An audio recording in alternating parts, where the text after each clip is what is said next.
नमस्कार दोस्तों, education classes Ramu में आपका स्वागत करता हूं। दोस्तों आज हम फिर से आ गए हैं। जो स्टैटिक जीके का पार्ट था उसका आज हमारा पार्ट 3 होगा, तो ध्यान रखिएगा।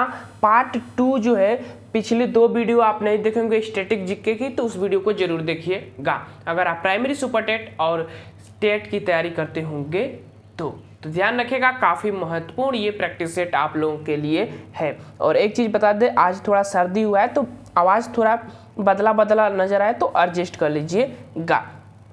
तो चलिए दोस्त, आज भी हम कोशिश करेंगे कि 30 प्रश्न हल कर दिया जाए इस वीडियो में। तो आज से हमारा वीडियो कंटिन्यू रहेगा जीके वाले पार्ट का। तो देखिए यहाँ पर हमारा पहला 61वें प्रश्न है कि बाक्सल झील किस देश में स्थित है? तो यह कजाकिस्तान देश में स्थित है। ये पहले सोवियत संघ का हिस्सा हुआ करता था, लेकिन सन 1991 में उसका विघटन हुआ तो एक अलग से देश बना, कजाकिस्तान।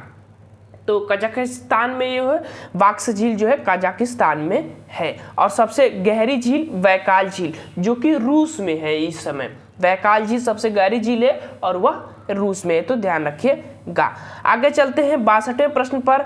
मरुस्थलीय वनस्पति को क्या कहा जाता है? तो मरुस्थलीय वनस्पति को बात किया जाए तो यह जोरोफाइट इसको कहते हैं। ध्यान रखिएगा, कई बार पूछा जाता है, जोरोफाइट इसको कहते हैं। और नमकीन युक्त पानी में उगने वाले पौधों को हेलोफाइटा कहते हैं। न्यूनतम तापमान में उगने वाले पौधों को क्रायोफाइटा कहते हैं। और काफ़ी ये महत्वपूर्ण पॉइंट है, तो ध्यान रखिएगा। बाकी चीज़ें आगे चलते हैं।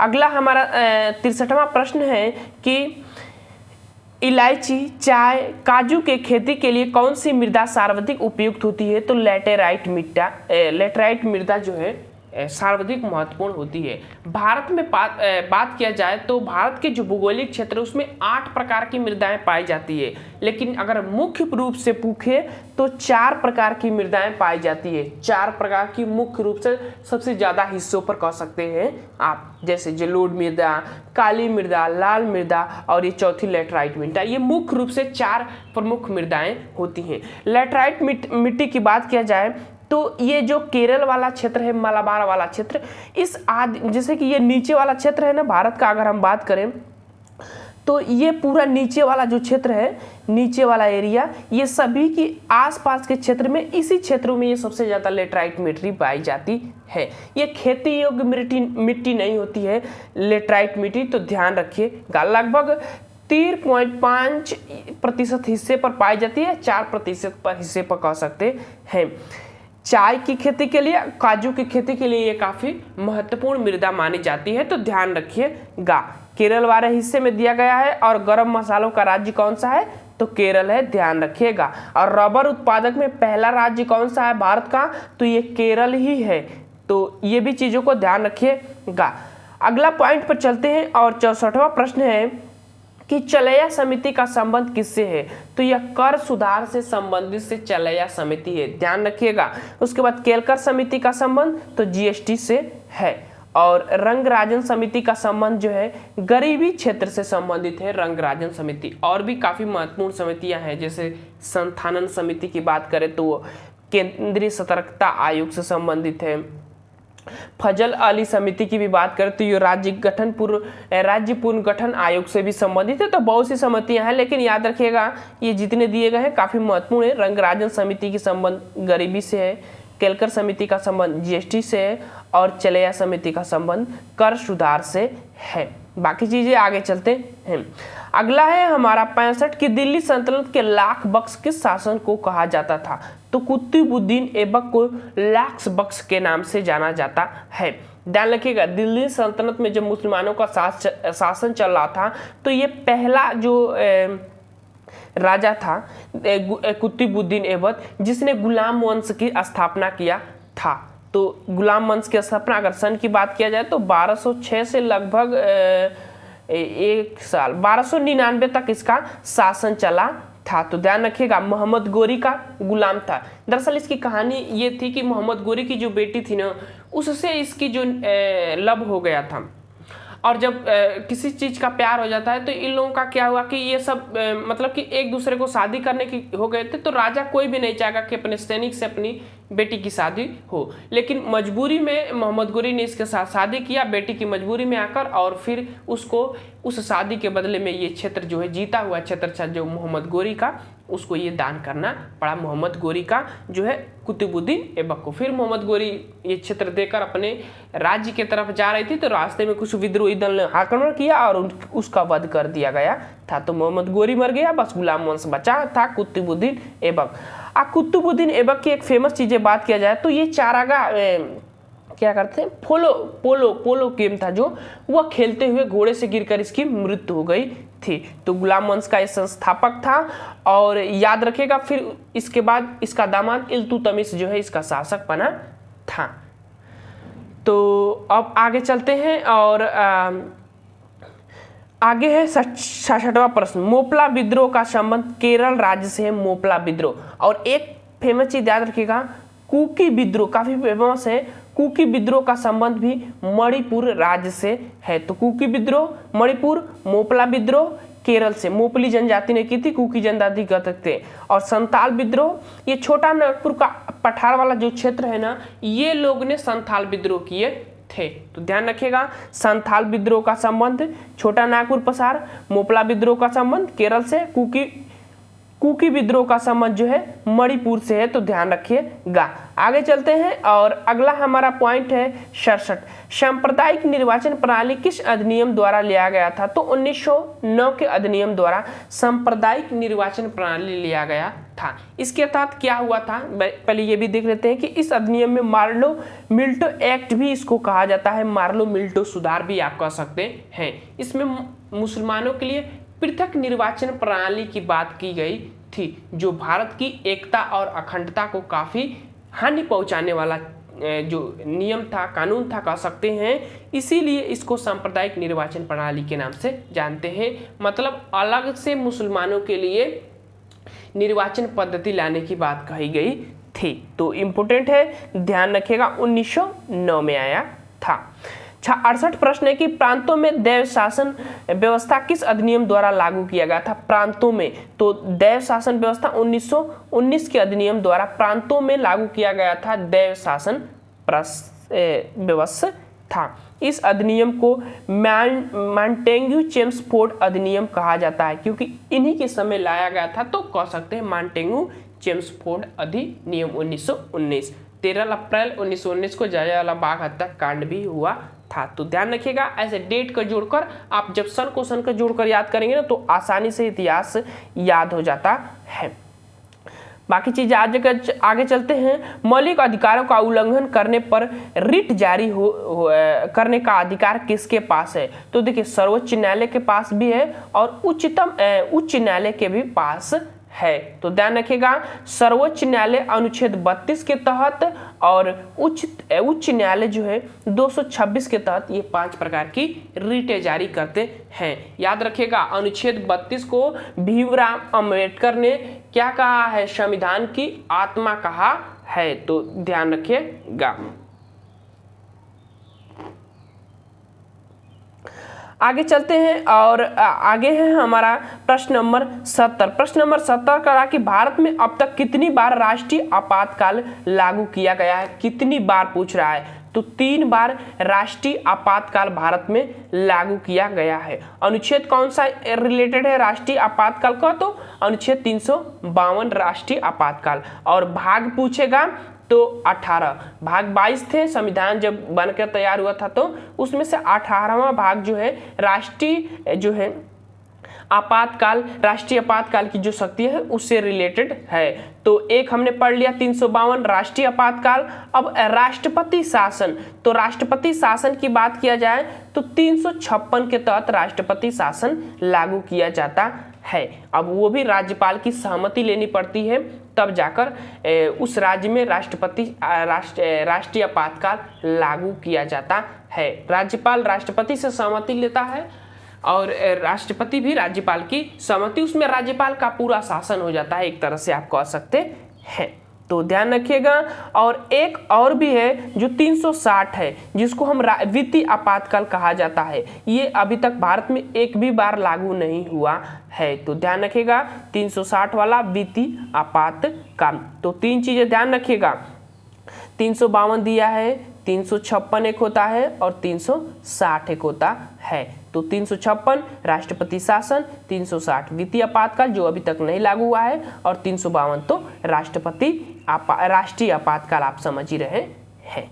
ठीक, आगे चलते हैं। अगला है हमारा प्रश्न नंबर 71, शिवकिला दर्रा किस राज्य में है? शिवकिला दर्रा की बात हो रही है कि किस राज्य में है। तो देखिए शिवकिला दर्रे की अगर हम बात करें तो यह किस राज्य में है, तो यह कह सकते हैं आप हिमाचल प्रदेश से, यहाँ पर दिया गया है हिमाचल प्रदेश में शिवकिला दर्रा। शिवकिला दर्रा में अगर हम बात करें, कभी हम वीडियो लाएंगे तो एक दर्रे से वीडियो की रिलेटेड और उसको ट्रिक के माध्यम से मैं आपको याद कराऊंगा। अभी मैं जो दिया है उसी पर सिर्फ बात कर रहा हूँ। जैसे हिमाचल प्रदेश की अगर हम बात करें तो और भी दर्रे हैं, जैसे रोहित के बड़े किले पर बम गिरा, तो ये ट्रिक हो जाता है। और उसमें क्या होगा है, रोहतांग दर्रा, बड़ा लाचा दर्रा और शिवकिला दर्रा। तो शिवकिला दर्रा दिया गया था, बड़ा लाचा दर्रा और रोहतांग दर्रा, ये भी हिमाचल प्रदेश के ही दर्रे हैं। और इसी दर्रे से, शिवकिले दर्रे से जो है सतलज नदी जो है भारत में प्रवेश करती है। तो ये भी ध्यान रखिएगा। नाथुला दर्रा की बात करें तो ये नाथुला दर्रा सिक्किम में है। सिक्किम में 2 दर्रे फेमस है, एक जेलेपला दर्रा और एक नाथुला दर्रा। तो ध्यान रखिएगा, नाथुला दिया गया है, जेलेपला मैं आपको बता ही दे रहा हूँ। अब चलते हैं अरुणाचल प्रदेश। अरुणाचल प्रदेश में बोमडिला दर्रा, इसका ट्रिक होता है अरुणाचल प्रदेश में कि बोदिया, तो बो से बोमडिला दर्रा और दीपू दर्रा और यांग दर्रा, ये 3 दर्रे जो है अरुणाचल प्रदेश के हैं। तो ध्यान रखिएगा, ट्रिक होता है क्या इसका, बोदिया, बो से बोमडिला दर्रा, दीपू दर्रा और यांग दर्रा, ये अरुणाचल प्रदेश के दर्रे हैं। मणिपुर में तुजू दर्रा है, तो ध्यान रखिएगा मणिपुर में कौन सा दर्रा है, तो तुजू दर्रा है। आगे चलते हैं और प्रश्न नंबर 72 पर बात करते हैं। प्लेइंग इट माई वे किसकी आत्मकथा है, आपको बताना है। तो ये जो है सचिन तेंदुलकर की आत्मकथा है, प्लेइंग इट माई वे। अब आगे चलते हैं, और भी बुकें हैं जैसे कि race of my life Milkha Singh, उसके बाद अनब्रेकबल जो है पुस्तक जो है MC मैरी कॉम की है, काफ़ी फेमस खिलाड़ी है मैरी कॉम। और बिलीव जो है सुरेश रैना की पुस्तक है। तो ये जितने भी पुस्तकें दी गई हैं वो काफ़ी महत्वपूर्ण है, ध्यान रखिएगा, याद कर लीजिएगा। आगे चलते हैं और अगला मोस्ट इम्पोर्टेंट पॉइंट, संगीत नाटक अकादमी की स्थापना कब हुई थी, तो 1953 में संगीत नाटक अकादमी की स्थापना हुआ था। उसके बाद साहित्य अकादमी की स्थापना की बात करें तो 1954 में हुआ था, और 1954 में ही भारत रत्न जो है देना प्रारंभ किया गया था। तो ध्यान रखिएगा, भारत रत्न प्रारंभ सबसे पहले 1954 में ही किया गया था। तो इस डेट को ध्यान रखिएगा। आगे चलते हैं और अगला हमारा पॉइंट है 74, हाइड्रोजन की खोज किसने की थी, तो हेनरी केवेंडिश होना चाहिए। यहाँ पर केवेंडिश दिया गया है, केवेंडिश होना चाहिए। इसे आवारा तत्व भी कहा जाता है और भविष्य का ईंधन हाइड्रोजन को कहा जाता है। तो ध्यान रखिएगा, परमाणु क्रमांक इसका 1 होता है हाइड्रोजन का। आगे चलते हैं और अगला पॉइंट है 75, विजयनगर साम्राज्य की स्थापना किसने की थी, तो हरिहर और बुक्का ने किया था। विजयनगर साम्राज्य की राजधानी हम्पी थी, तो हम ध्यान रखिएगा राजधानी भी। और यह कर्नाटक राज्य का एक नवीनतम जिला इस समय ये बना हुआ है, विजयनगर साम्राज्य। तो ध्यान रखिएगा। और इसके फेमस शासन राजा की बात किया जाए तो जैसे यहाँ पर दिया भी गया है, विजयनगर के सबसे प्रसिद्ध शासन कृष्णदेव राय थे। और कृष्णदेव राय के 8 दिग्गज कवि, तेलुगु कवि रहते थे, 8 दिग्गज कवि। तो पूछता है कि तेलुगु कवि दक्षिण भारत के उस राजा का नाम बताइए जिसमें 8 दिग्गज कवि रखे थे, तो कृष्णदेव राय का ही नाम आता है। तो फेमस व्यक्ति हैं, ध्यान रखिएगा। आगे चलते हैं, सकल घरेलू उत्पाद में विदेशी आय यानी जोड़ा जाता है तो क्या प्राप्त होता है, तो हमारा सकल राष्ट्रीय जो आय होता है जीएनपी भी आप कह सकते हैं, वो हमें प्राप्त होता है। जैसे आप जीडीपी को हम ग्रॉस डोमेस्टिक प्रोडक्ट और विदेशी आय को जब आप जोड़ देते हैं, जैसे विदेशों में जो हमारे व्यक्ति रहते हैं कमाकर पैसे भेजते हैं, उस आय को अगर हम जोड़ देते हैं और अपने देश में जो उत्पादित होता है आय उसको जोड़ देते हैं, तो एक राष्ट्र की जो है आय निकल जाती है, जिसको जीएनपी यानी ग्रॉस नेशनल प्रोडक्ट यहाँ पर दिया गया है, ग्रॉस नेशनल प्रोडक्ट कहते हैं। उसको हम कहते हैं जीएनपी और सकल राष्ट्रीय उत्पाद उसको हम कहते हैं।